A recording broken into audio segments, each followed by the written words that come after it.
Bonsoir et bienvenue à un autre épisode de l'actualité en santé. Mon nom est Chantal-Anne Dumas, je suis naturopathe agréée, formée en anthropologie médicale et évidemment productrice et animatrice de cette émission hebdomadaire où je vous parle de ce qui se passe dans l'actualité en lien avec la santé. Évidemment, la santé dans son sens le plus large, mais ce qui est constant, c'est que je vous en parle toujours de manière critique, scientifique et sans censure. Alors, sans plus tarder, on va s'attaquer au sujet de ce soir. On a une émission qui est assez chargée et des points très intéressants à aborder. On a fait la semaine dernière la révision de ce qui s'était passé dans l'actualité avec la pandémie en 2023, entre autres ces études qui nous ont démontré que les masques n'avaient pas d'efficacité et malgré ça, on voit qu'il y a une réapparition dans différents contextes de ces masques. Alors, je vous invite à aller écouter l'émission de la semaine dernière si vous l'avez manqué. Vous savez que toutes les émissions de l'actualité en santé sont diffusées en même temps sur mes deux pages Facebook, mais aussi sur ma chaîne YouTube, Chantal-Anne Dumas, tout simplement. Alors, on va parler ce soir d'une bonne nouvelle, hein? Ça fait du bien quand on a des bonnes nouvelles dans l'actualité, surtout en santé. Euh, Ce qu'on appelle le chirurgien général ou Surgeon General aux États-Unis de la Floride, c'est donc la personne au niveau de la santé publique qui est comme le médecin de l'État de la Floride. Comprenez-vous, c'est comme l'équivalent de notre ancien Arruda ou maintenant du B ou quelque chose dans cet ordre d'idées-là. Eh bien, vous vous rappelez que je vous avais parlé qu'il y avait une lettre qui avait été co-signée par 5 sénateurs qui demandaient à la FDA et la CDC de se pencher sur la question de la contamination des injections. On va appeler pour le restant de l'émission les hameçons. Vous savez que c'est le petit mot doux que j'ai choisi d'utiliser pour contourner évidemment la censure. Donc, ces sénateurs avaient demandé à la Food and Drug Administration and Center for Disease Control, FDA et CDC, de se pencher sur la question de la contamination, entre autres par des fragments d'ADN dont je vous avais parlé dans d'autres événements. Eh bien, là, on a carrément le chirurgien en chef, la personne chargée de la santé publique de l'État de la Floride, qui s'appelle Joseph Ladapo. Et Joseph Ladapo a décidé de mettre fin à l'hameçon parce que, selon lui, la question des injections contaminées et le manque de surveillance de la part de la FDA et de la CDC pour maintenir des mesures de contrôle de la qualité appropriées. Alors, docteur Ladapo a appelé l'arrêt immédiat des hameçons COVID. Donc, c'est ce que je vous avais expliqué la semaine dernière quand je vous ai fait la révision de l'année 2023, c'est que cette question de la contamination, évidemment, c'est problématique pour nous parce que à partir du moment où on nous injecte de l'ARN messager qui est potentiellement contaminé avec des fragments d'ADN, de d'autres espèces d'ADN qui n'ont pas d'affaires là, ça remet aussi en question tout l'aspect des contrôles de qualité. Comment ça se fait que ça s'est retrouvé là en admettant que ça ne s'est pas fait de manière intentionnelle? Si ça s'est fait de manière intentionnelle, c'est toute une autre série de problèmes. Mais donc, docteur Ladapo, le General Surgeon de l'État de la Floride, a appelé à mettre fin à l'injection. Donc, dans ces mots, l'incapacité de la FDA et de la CDC à tester l'intégration de l'ADN avec le génome humain, comme le dicte leur propre directive. Excusez, j'ai une mouche qui me fatigue. Lorsque les hameçons sont connus pour être contaminés par de l'ADN étranger, est intolérable. Donc, pour lui, là, c'est vraiment ça. C'est le dernier clou qui vient clore le cercueil. Pour lui, on arrête ça à cause de ça.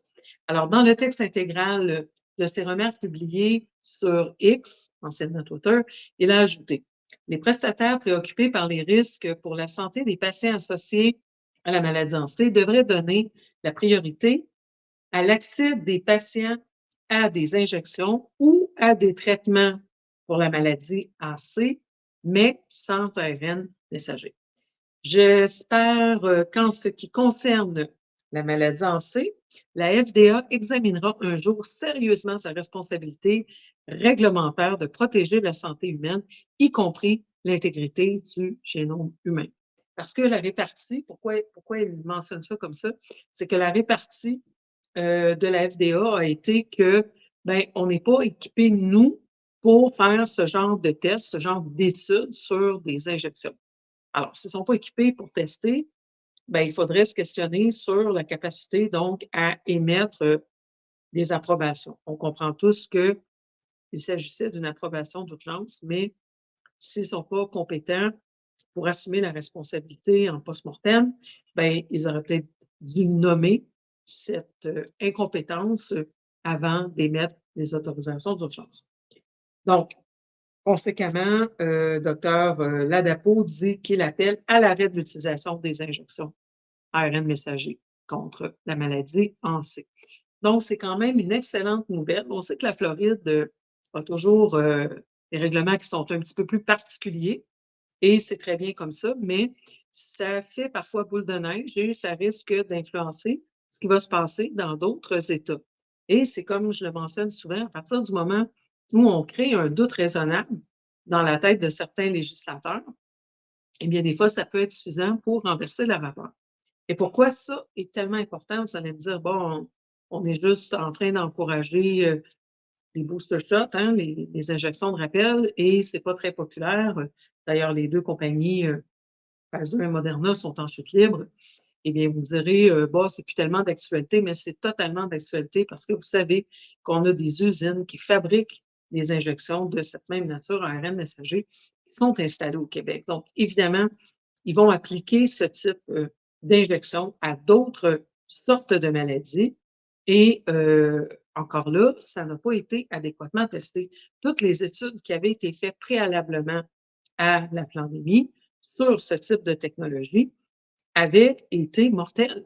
On testait ce type d'injection sur des animaux de laboratoire et les animaux développaient des maladies auto-immunes importantes ou mouraient. Donc, les gens qui connaissent la petite histoire, euh, quand ils ont vu que cette technologie pas adéquatement testée avait été approuvée pour injecter la planète en entier, 8,2 milliards d'individus, dont à l'heure actuelle, on estime à environ 70 le taux d'injection au niveau planétaire. Évidemment, si on se fait au chiffre officiel qu'on nous gave, mais mettons que c'est vrai, c'est assez incroyable d'avoir réussi ce tour de force que d'imposer à 70 de la planète une technologie qui n'avait pas été adéquatement testée pour une supposée pandémie qui faisait, somme toute, à peu près 1 de mortalité et de mortalité lorsqu'elle était associée à un paquet de comorbidités et dans une tranche de la population spécifique aussi.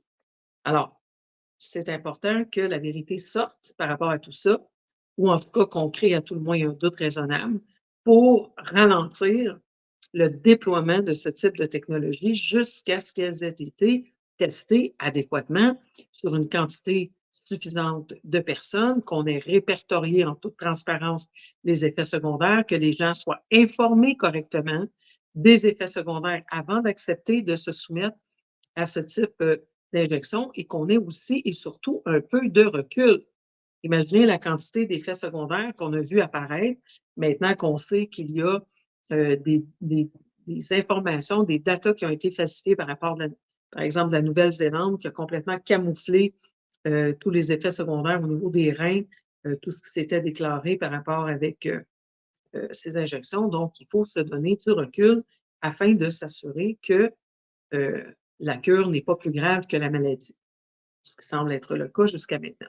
Donc, c'est une excellente nouvelle, quant à moi, que le chirurgien général ou General Surgeon de la Floride, le docteur Joseph Ladapo, ait décidé de mettre fin à ces injections qu'il considère que la FDA et la CDC n'ont pas évaluées correctement. Ensuite, une autre bonne nouvelle pour les non-injectés, pour les non-vax, Et en fait, les résultats de cette étude sont aussi applicables à ceux qui ont été injectés, mais c'est intéressant qu'on ait des études spécifiquement chez la population de non-vax. En réalité, ma théorie, c'est que la raison pour laquelle on mettait tellement d'emphase à essayer d'injecter toute la population, vous savez qu'au Canada, c'est 92 de la population âgée de plus de 18 ans qui a reçu au moins les 2 injections, ce que Santé Canada appelle adéquatement injecté. Donc, 92 de la population canadienne se serait soumis à cette étude à grande échelle. Et évidemment, ben, quand tu as 8 de la population, tu as un groupe témoin. Ça peut être un peu embêtant si l'injection ne fait pas ce qu'elle prétend faire, d'avoir un groupe témoin qui démontre le contraire.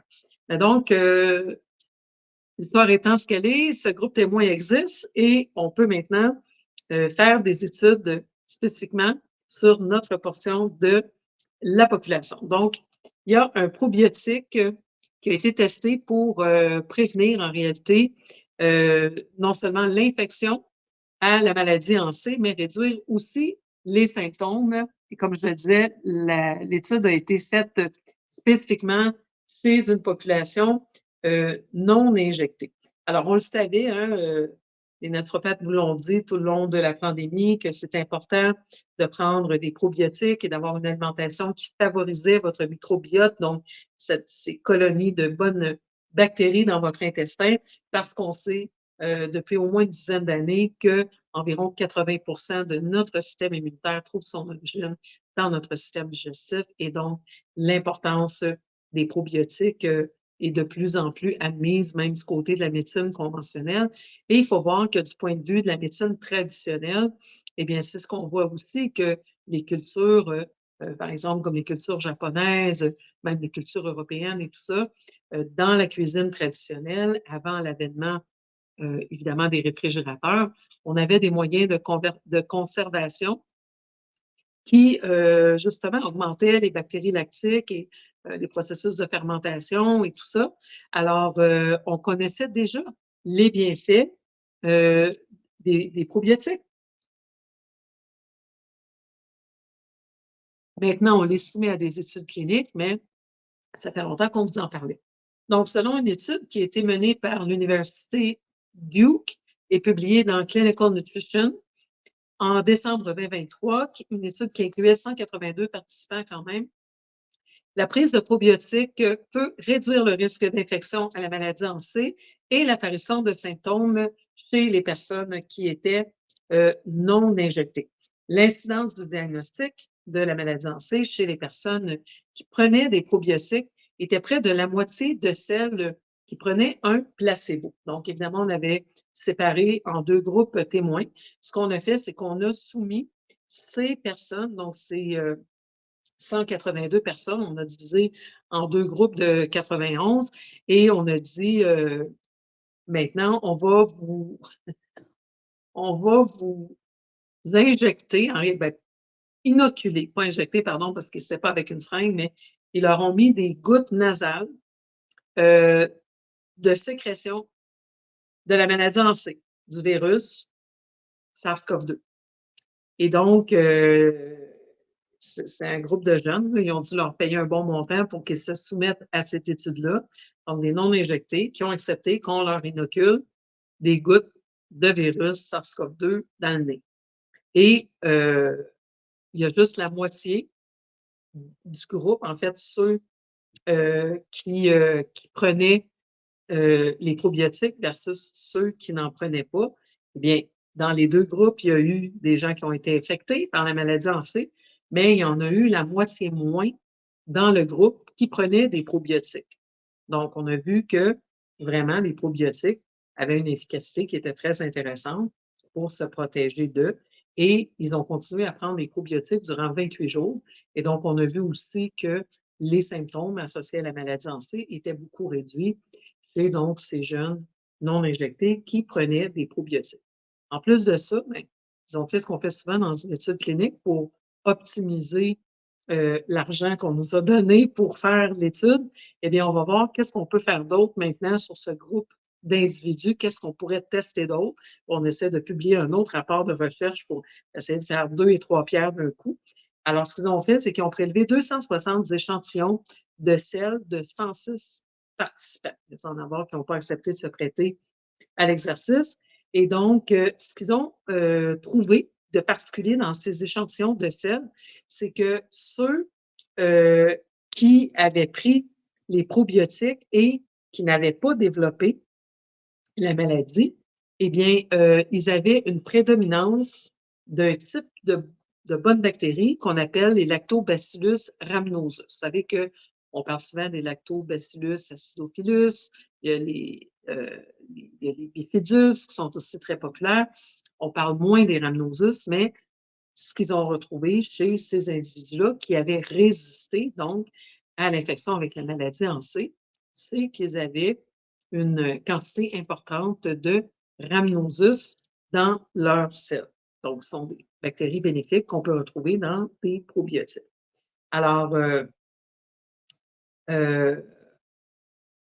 il y a différents produits. Je vous ai mis quelques options dans l'entête du live si vous voulez vous procurer des probiotiques qui contiennent des rhamnovirus, donc afin de vous protéger si vous savez qu'il y a des gens malades autour de vous. Bon, vous savez en même temps, si vous vous rappelez un petit peu de l'histoire au Québec, le temps des fêtes et le retour en classe. Le temps des fêtes, on était fatigués, on a veillé tard, on a mangé de la tourtière, on a bu de l'alcool, on a surmené notre système digestif, il y a peut-être eu des chicanes de famille. Donc, c'est toujours un temps de l'année où les grippes faisaient ravage, où les urgences étaient débordées. Donc, c'est rien de nouveau que les gens aient des maladies respiratoires, euh, virales, bactériennes quant à ça aussi, euh, en revenant des vacances de Noël. Mais donc, si vous voulez vous protéger, ça peut être une bonne idée, en plus de prendre suffisamment de vitamine D, d'adopter un probiotique minimalement pendant 1 ou 2 mois, durant les mois les plus froids de l'année, par exemple. Alors, je vous ai mis quelques options dans l'entête du live et vous vous rappelez que si vous commandez dans cette petite compagnie québécoise qu'on appelle Énergie PLP, qui tiennent des gammes professionnelles, dont les produits que je vous ai cités dans l'entête, vous pouvez utiliser mon code de thérapeute qui est CEDUMA10 pour obtenir 10 de rabais. Alors, je vous invite évidemment à encourager les compagnies québécoises qui embauchent les naturopathes, qui payent leurs taxes, qui contribuent à notre économie, plutôt que d'aller faire vos commandes sur des compagnies ailleurs au Canada ou encore pire sur Amazon, parce que, comme je l'ai dit dans un live aujourd'hui, je pense que M. Bezos n'a pas besoin de votre achat, mais une petite compagnie québécoise qui s'entoure de gens compétents apprécie votre business. Donc, c'est une manière de voter aussi avec notre argent, d'encourager les compagnies qu'on veut encourager et non pas les oligarques qui tentent d'emprisonner la société en contribuant au forum machin, machin. Donc, on a un docteur qui vient nous expliquer un peu, bon, j'ai voulu vous donner des officiels parce que les gens vont dire, ah oui, ça vient d'une naturopathe, donc je vous donne toujours des études officielles. Et en passant, je vous rappelle que je ne mets pas les liens dans l'entête des études cliniques et tout ça parce que il y a souvent des mots-clés qui font que mon contenu est encore plus shadow-banné ou restreint ou censuré, pour vous le dire en français. Et en passant, j'apprécie beaucoup lorsque vous partagez mes lives parce que vous n'êtes pas, dans votre cas, censuré et donc mes lives ont un peu de vue lorsque vous donnez la peine de partager. Alors, vous savez que je fais ce travail bénévolement.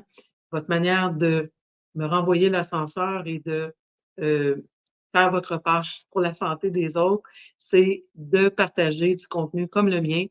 C'est de liker, c'est de commenter parce que même si on est censuré, lorsque les algorithmes perçoivent qu'il y a du mouvement, ça nous aide à ce que nos produits soient un petit peu distribués. Donc, je vous demande de faire votre part pour partager si vous avez apprécié, évidemment, euh, mon direct. Alors, donc, je ne mets plus les liens dans l'entête, mais vous pouvez avoir tous mes documents, tout mon contenu de recherche avec les liens en adhérant à mon membership au coût de 50 par année. Même chose, les liens sont dans l'entête.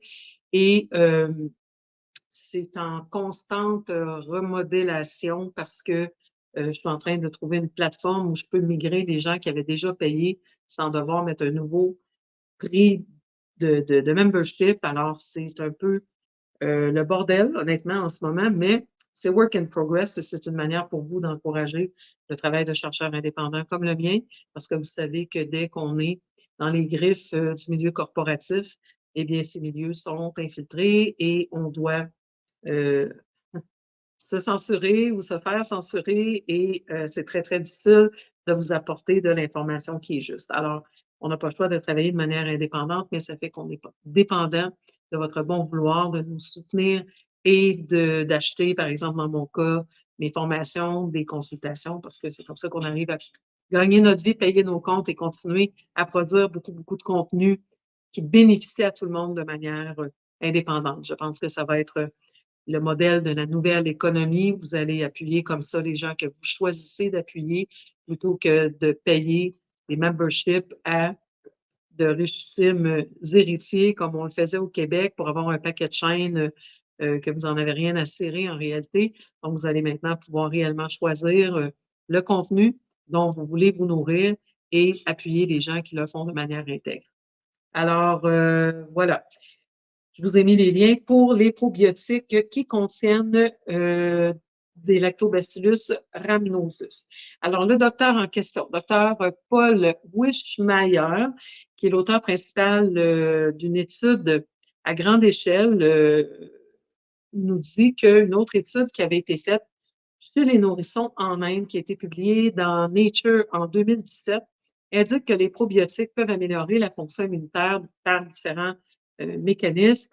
Donc, l'augmentation du nombre de lymphocytes T, la réduction des cytokines pro-inflammatoires, le renforcement de la barrière protectrice contre les infections à l'intérieur de nos poumons et la modulation de l'expression du gène antiviral. Ça, c'est spécifiquement, par exemple, au niveau d'infections respiratoires comme la maladie en C. Mais les probiotiques, de manière générale, vont agir vraiment de différentes façons, des façons complémentaires. Mais une des façons, c'est qu'ils vont compétitionner pour la nourriture au sein de notre microbiome, donc de notre environnement intestinal, avec les bactéries moins intéressantes ou le candida albicans ou tous les autres qu'on aimerait ne pas avoir dans notre intestin ou en tout cas avoir en très petit nombre.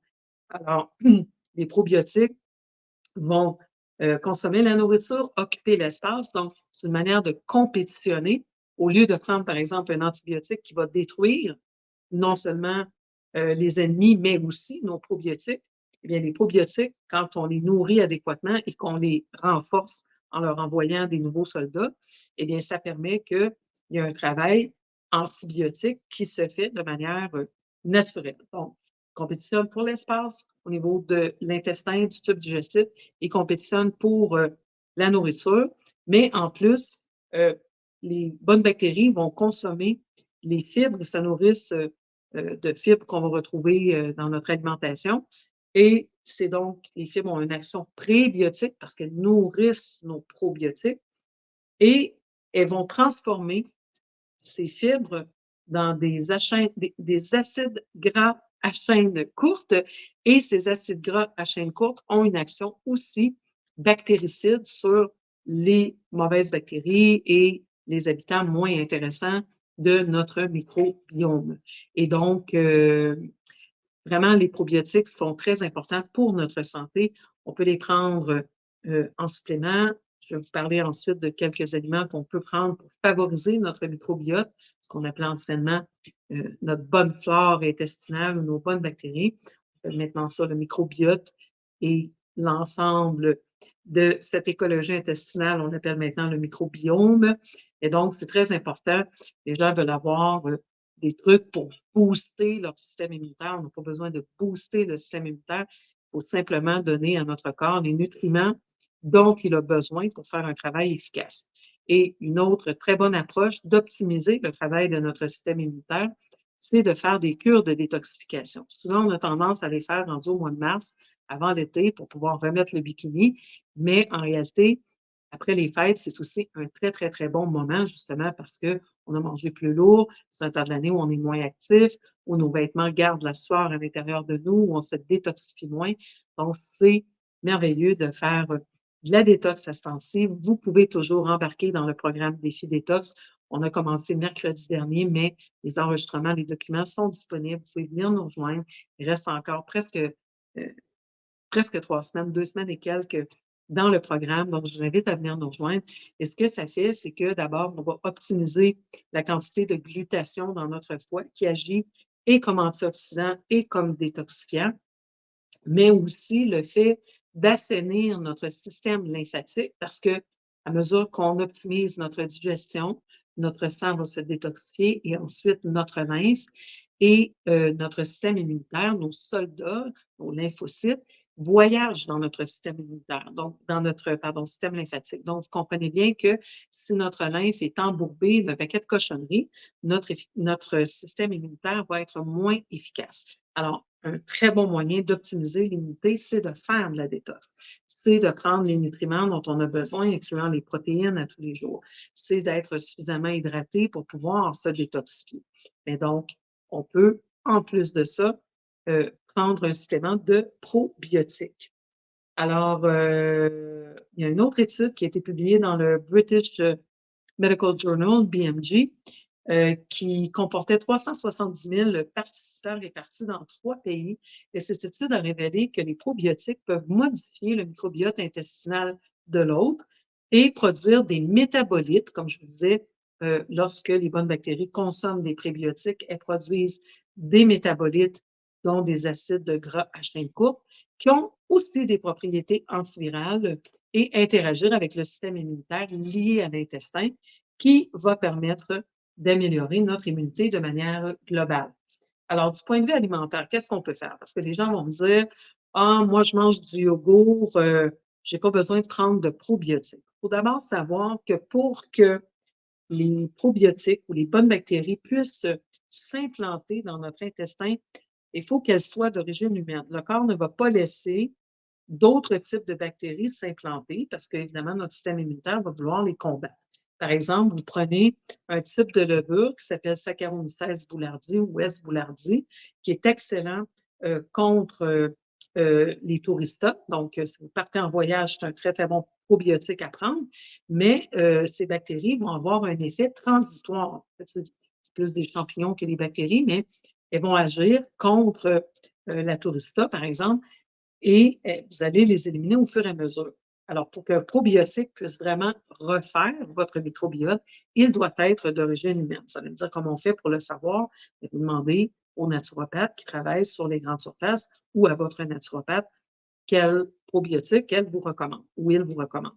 Alors, quand vous prenez du yogourt, si vous remarquez, ça va être L-B-acidophilus qui va être inclus et le B, c'est pour bovin. Donc, c'est des probiotiques d'origine bovine qu'il y a dedans et non pas des probiotiques d'origine humaine. Alors, ils peuvent avoir un petit effet transitoire quand vous le prenez. Par exemple, vous avez la diarrhée, vous mangez du yogourt. Si vous n'êtes pas intolérant aux produits laitiers, ça va peut-être ralentir votre diarrhée. Mais c'est pas comme ça que vous pouvez refaire votre microbiote. Vous pouvez réimplanter suffisamment de bonnes bactéries dans votre intestin. Alors, on y va par un supplément parce que initialement, on a développé notre microbiote d'une part en passant dans le canal vaginal de notre mère à la naissance. Si on est né par césarienne, c'est problématique parce qu'on n'est pas exposé à ce moment-là à ces bonnes bactéries-là. Et ensuite, au fur et à mesure, durant l'allaitement, parce qu'à chaque fois qu'on était exposé à quelque chose et qu'on mettait la bouche sur le mamelon de notre mère pour allaiter, la mère, à travers son système immunitaire, nous passe les bonnes bactéries, ce dont on a besoin pour se défendre. Alors, c'est comme ça qu'on construit de 0 à 7 ans notre microbiote et au fil des ans, après ça, eh bien, on va consommer des aliments qui vont favoriser ou qui vont nuire à notre microbiote. Alors, il y a des choses qu'on peut faire, évidemment, du point de vue de l'alimentation pour favoriser en allant, comme je le mentionnais tantôt, vers les aliments fermentés. Bon, on a parlé du yogourt, euh, si ça vous convient, évidemment. Sinon, bon, des trucs souvent, justement, qui nous proviennent des cultures traditionnelles, comme le kimchi, comme le natto, comme le miso. On va penser aussi au kombucha. On va penser, j'oublie le nom de l'autre, le champignon, le kéfir est un autre aliment fermenté. Euh, Tout ce qu'on va acheter aussi, par exemple, la choucroute ou maintenant on voit des betteraves fermentées, tout ça. Et en passant, c'est très facile de fabriquer nos fermentations et c'est beaucoup plus économique et je vais vous revenir avec des ateliers à ce niveau-là un petit peu plus tard dans l'année. Donc, on va aller manger des aliments qui sont fermentés. On y va progressivement parce que sinon, on peut avoir des gaz et des ballonnements pour laisser justement notre microbiote s'habituer. Et il ne faut pas non plus trop en consommer parce qu'il y a souvent beaucoup d'acide lactique et des gens vont s'acidifier si on a déjà tendance à être très acide à consommer trop d'aliments fermentés.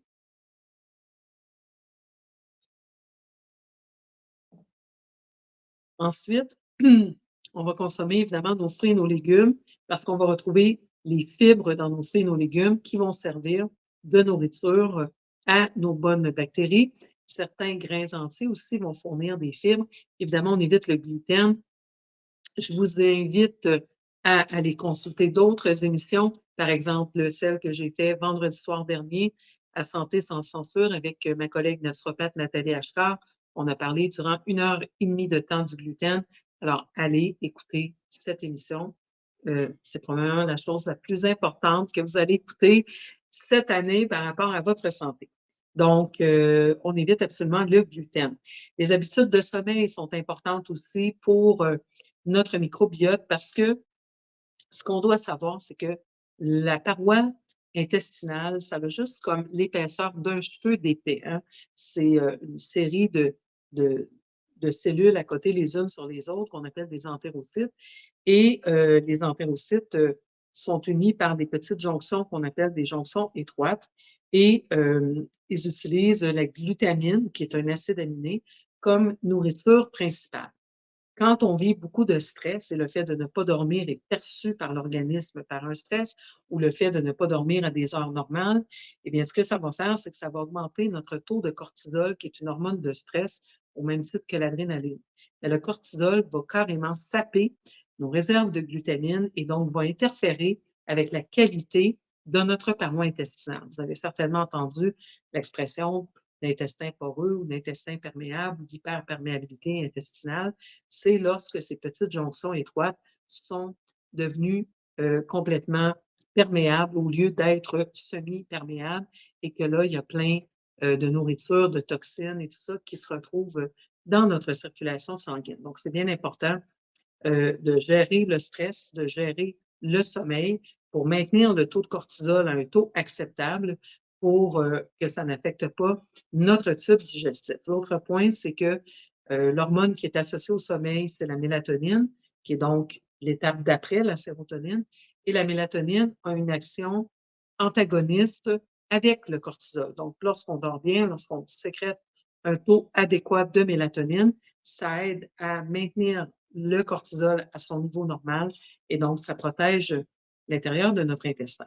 Et donc, un des bons moyens d'augmenter notre taux de mélatonine, il faut dormir à la noirceur, il faut consommer suffisamment de protéines, mais on peut aussi aller dehors le matin, autour de ou avant 8 heures le matin, sans lunettes solaires, pour que notre œil perçoive la lumière du jour et régule la production de mélatonine.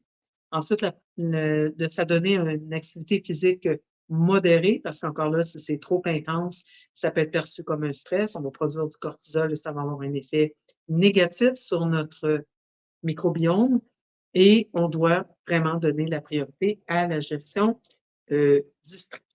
Alors, pour rester un petit peu dans la thématique du renforcement de l'immunité, la clé de la prévention des infections virales, eh bien, on a un docteur chinois du nom de Yu Hong Dong, qui est un expert en virologie et maladies infectieuses en Europe, qui a souligné que les médicaments antiviraux, c'est bien beau, ça va stopper la réplication du virus, mais en réalité, une fois qu'on arrête de prendre le médicament, le virus est là pareil. Vous savez qu'une fois qu'on intègre l'ADN viral dans notre ADN, eh bien, il n'y a pas de moyen de s'en départir il y aurait, selon les différents chercheurs qu'on consulte, environ 6% du total de notre ADN, qui est en réalité de l'ADN qui nous provient des virus. Donc, on est exposé à des virus, on les combat, mais s'ils ont réussi à pénétrer dans nos cellules et à hacker notre ADN, maintenant, l'ADN viral fait partie de notre génome.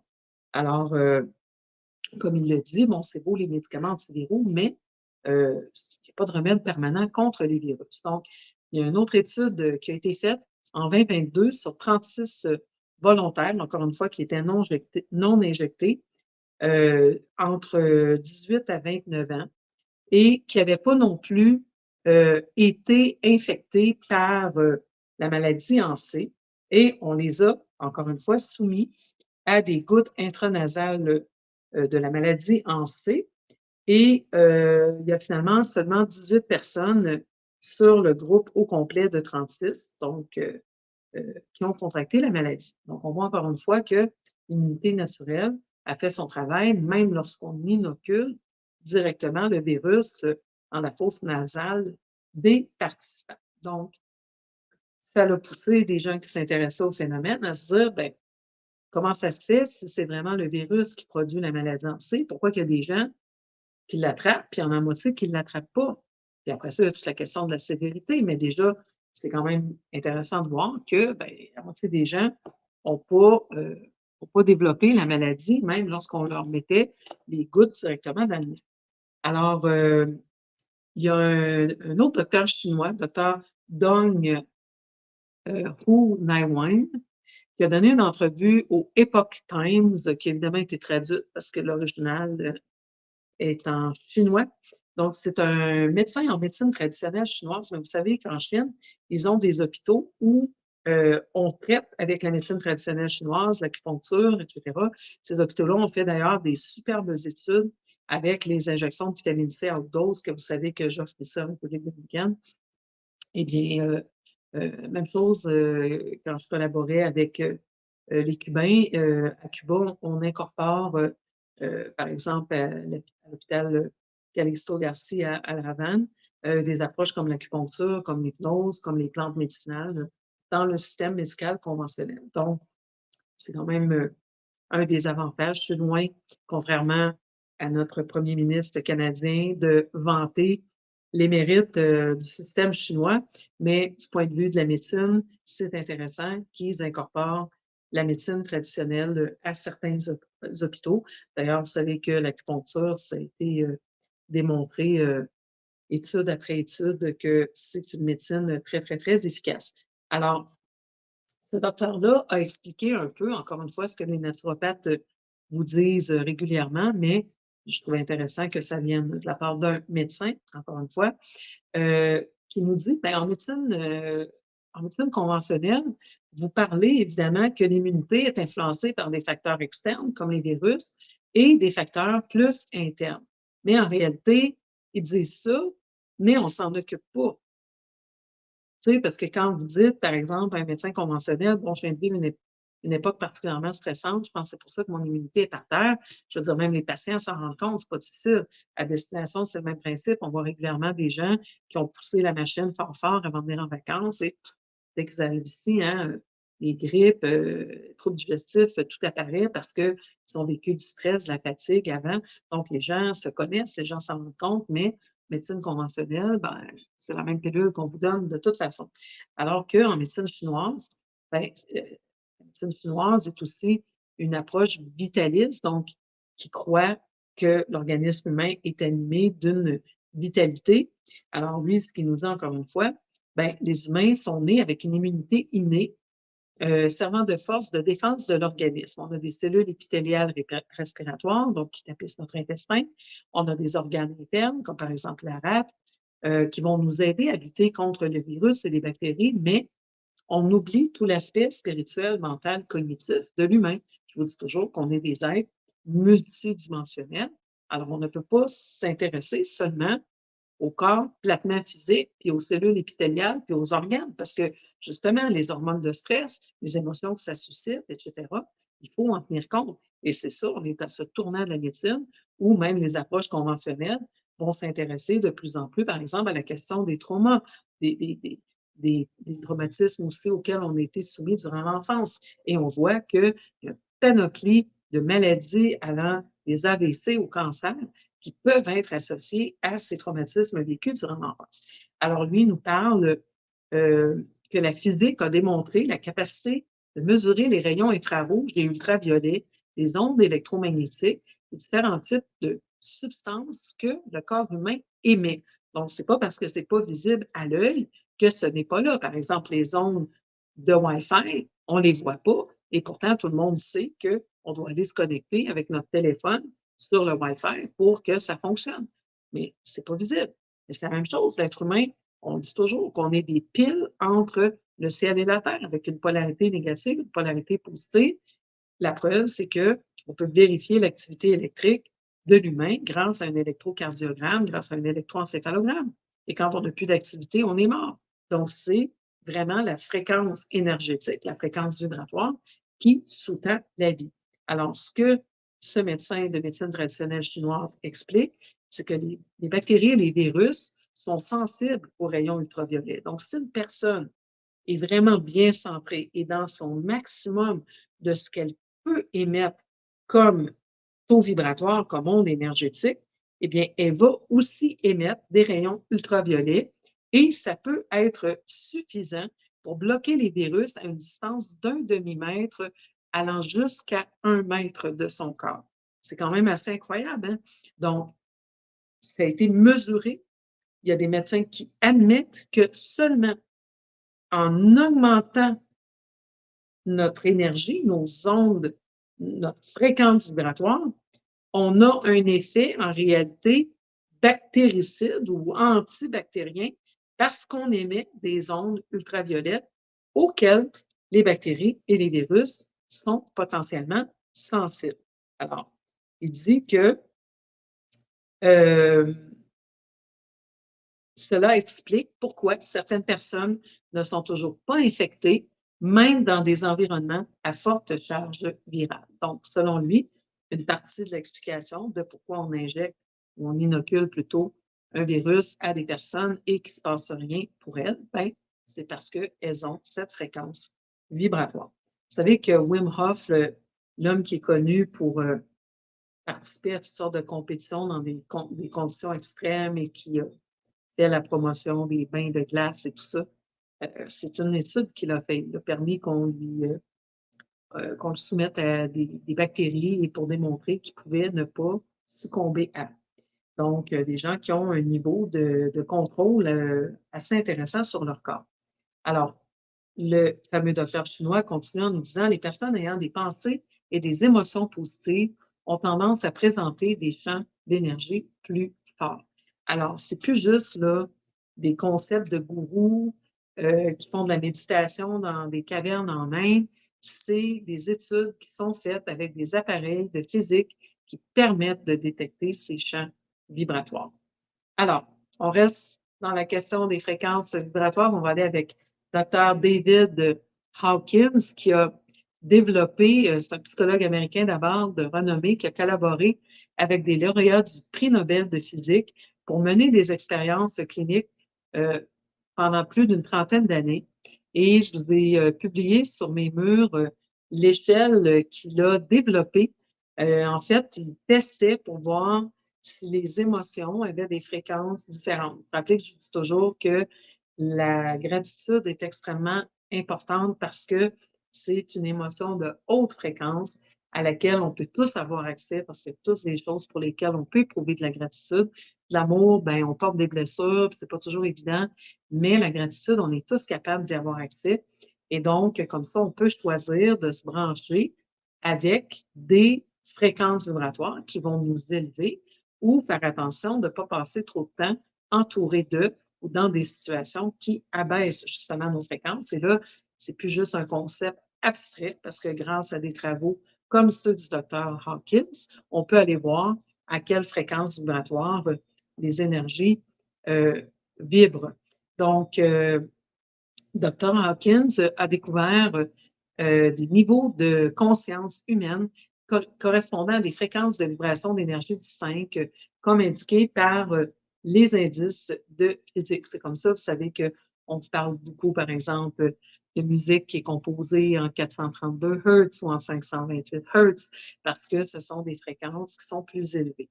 Donc, tout ce qui est supérieur à 600 Hz, entre 600 et 1000, parce que plus de 1000, apparemment que c'est très, très rare, et même ces hautes fréquences, c'est des êtres qui ont transcendé, des êtres très, très, très élevés qui vont atteindre des taux comme ceux-là, mais des taux à partir de 600, c'est des taux de conscience élevés. Donc, évidemment, c'est ça qu'on veut, c'est favoriser d'être le plus possible dans ces hautes sphères vibratoires parce que tout ça a un impact. Hein? On est comme des diapasons, on s'harmonise les uns aux autres. Donc, plus on va travailler sur notre fréquence individuelle, plus ça va avoir un impact autour de nous. Donc, le fameux Dr. Tong chinois nous dit qu'en médecine traditionnelle chinoise, on croit que la joie affecte le cœur, que la colère nuit au foie, que le deuil a un impact sur les poumons. En fait, toute tristesse refoulée va affecter les poumons. Une inquiétude excessive et une réflexion excessive nuisent à la rate. En fait, tout ce qu'on rumine va affecter notre rate. Tu sais, les gens là, qui sont toujours en train de se rappeler qu'est-ce qu'on leur a fait puis qui sont dans l'épi, là, eh bien, ça va affecter la rate. Les chocs excessifs vont nuire aux reins. En fait, toutes les peurs vont affecter les reins et toute la question de territoire. Quand on se sent menacé dans notre territoire, ça a une conséquence sur nos reins. Ça affaiblit l'énergie correspondant à ces organes. Quand on affaiblit l'énergie, on a parlé de la lymphe qui va circuler, ensuite le sang qui va circuler, les nutriments, les composantes de notre immunité, l'oxygène, ça circule aussi dans notre sang et dans notre lymphe. On draine les toxines par la lymphe. Donc, si on affaiblit vibratoirement ces organes-là, vous comprenez que l'apport en nutriments, en oxygène et le drainage des toxines ne sera pas le même et ça peut finir par se manifester par des maladies physiques qui vont être en lien avec ces organes en question. Donc, encore une fois, ça nous rappelle qu'on n'est pas juste un corps physique, qu'on doit évidemment s'alimenter correctement, dormir correctement, gérer le stress, mais qu'on est aussi un corps vibratoire et que ces émotions sont des fréquences vibratoires qui vont affecter notre taux global. Alors, dans la thématique du système nerveux, on va parler de ce dernier point. Je vais amorcer avec vous une série où on va parler de régénération parce que cette année, je veux beaucoup mettre l'emphase sur cet aspect de la régénération et du bien vieillir. Vous ne m'entendrez jamais parler de l'anti-aging. Le but n'est pas de contrer le vieillissement, mais de bien vieillir, d'optimiser notre santé, nos processus pour vieillir harmonieusement. Parce que personnellement, je crois que vieillir est un privilège que malheureusement beaucoup de gens n'auront pas la chance de connaître. Alors l'idée, ce n'est pas d'empêcher le vieillissement, mais de bien vieillir, d'être bien dans notre processus de vieillissement, bien beau et belle, et que ça se fasse le plus en santé possible. Donc, on en a beaucoup question en 2024.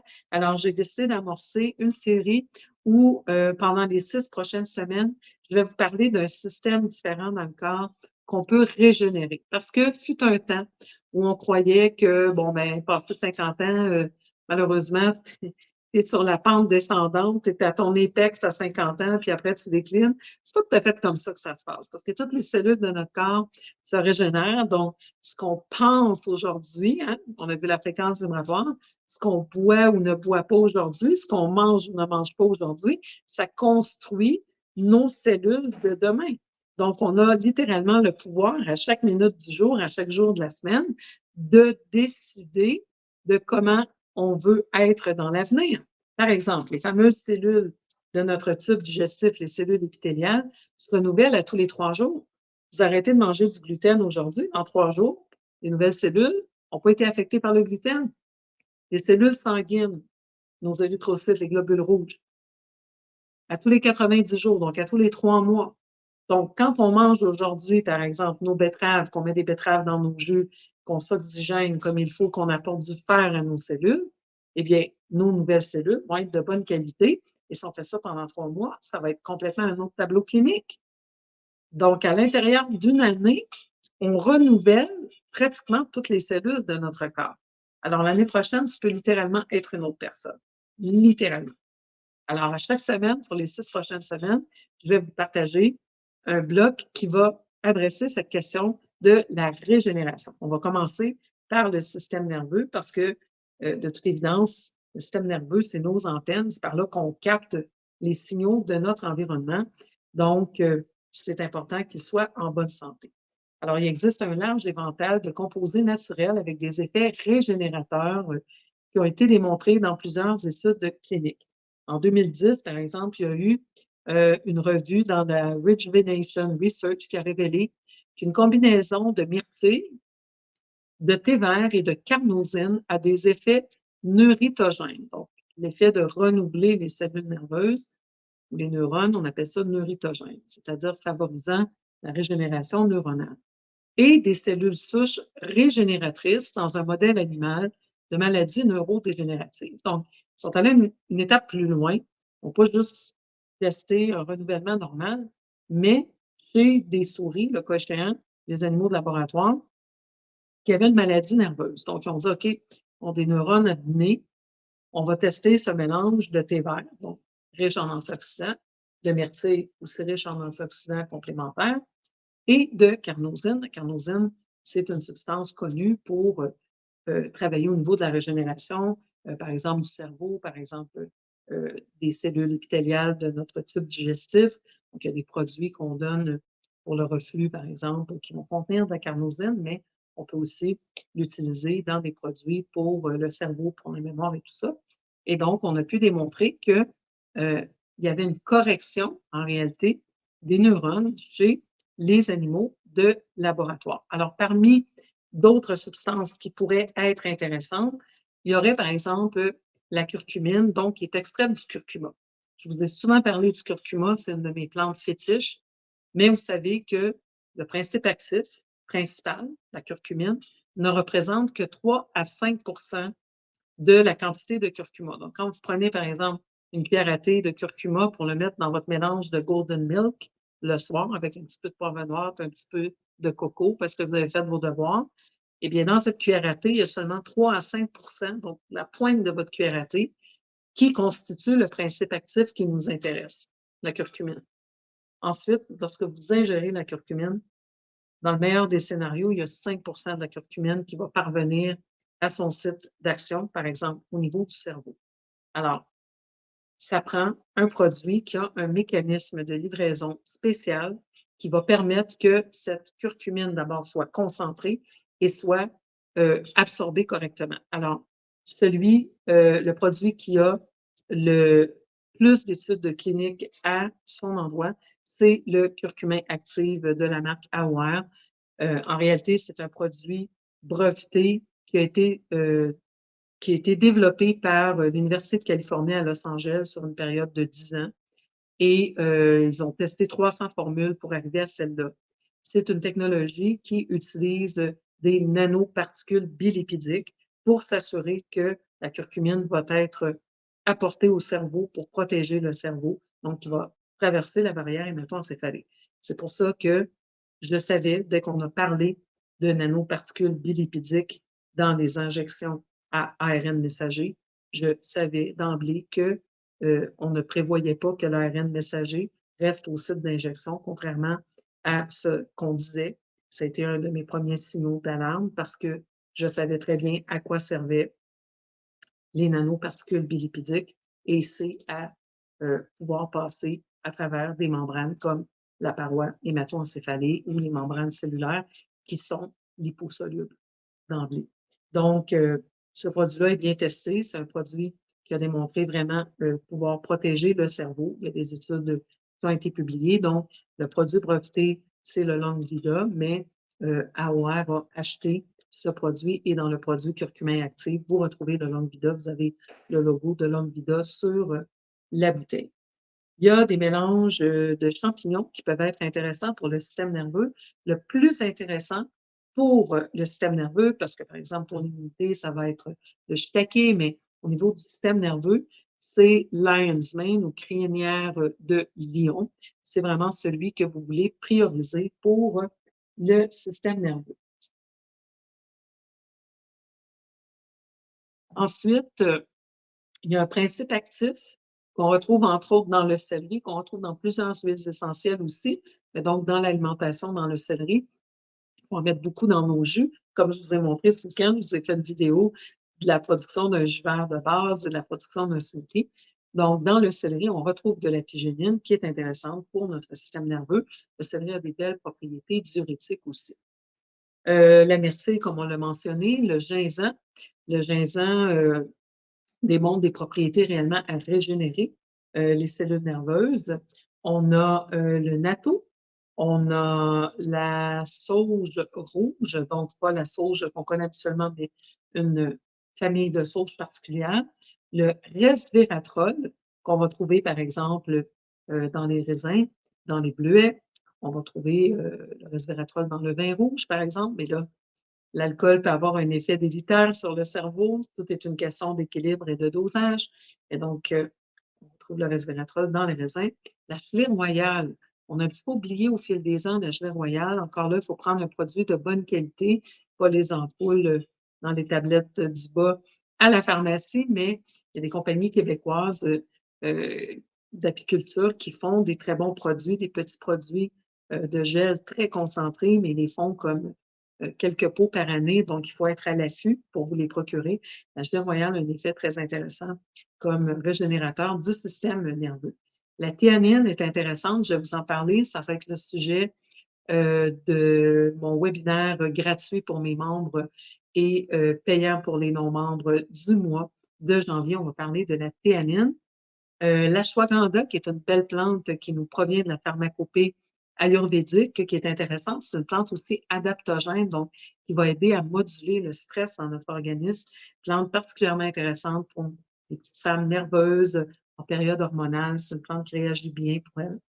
Et le café, il y a une molécule qu'on appelle la trigonelline dans le café qui a un effet régénérateur sur le système nerveux. Le café, à condition que ça soit du café biologique et qu'on n'en abuse pas, c'est une substance qui est très intéressante. Vous savez, la nature nous a donné des plantes qui étaient dotées de plein de belles propriétés. C'est en fait une pharmacopée naturelle à notre portée que notre organisme connaît parce que ça fait des millénaires qu'on évolue conjointement et en synergie avec les plantes.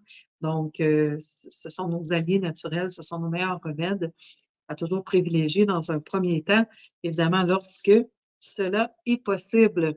Alors, on a pas mal fait le tour de cette émission de ce soir. On va se retrouver vendredi pour un Santé sans censure. Dimanche soir pour des belles rencontres. On en a fait un hier soir. On a parlé des relations hommes-femmes et de l'amour avec Alain Cyr. Vous retrouvez évidemment tous mes lives sur mes murs Facebook. On a un groupe qui s'appelle Les Belles Rencontres du dimanche soir qui vise à briser l'isolement et à parler de toutes sortes de sujets à bâton rompu. Donc, je vous invite à nous retrouver les dimanches soirs plutôt que d'être devant votre écran noir parce que vous avez cancellé votre câble et TVA et c'est semblable. Alors, je vous invite à nous retrouver. Et les vendredis soirs, Santé sans censure, évidemment, vous pouvez les écouter durant le week-end. Vraiment, celui sur le gluten, ne le perdez pas, celui de vendredi dernier. Et donc, pour l'actualité en santé, on se retrouve vendredi prochain. Je vous rappelle que tous les liens pour les produits sont dans l'entête. Pour prendre un rendez-vous pour consultation avec moi, j'ai un petit peu de retard. C'était les fêtes pour moi aussi. J'avais des gens ici avec moi en République dominicaine, donc je vais reprendre les retards dans les prochains jours. Alors, j'espère que vous avez apprécié. Si c'est le cas, likez, commentez, partagez. C'est la façon de répandre la santé, et non pas les virus, mais bien la santé dans notre entourage. Merci d'avoir été là. On se retrouve très bientôt. Au revoir.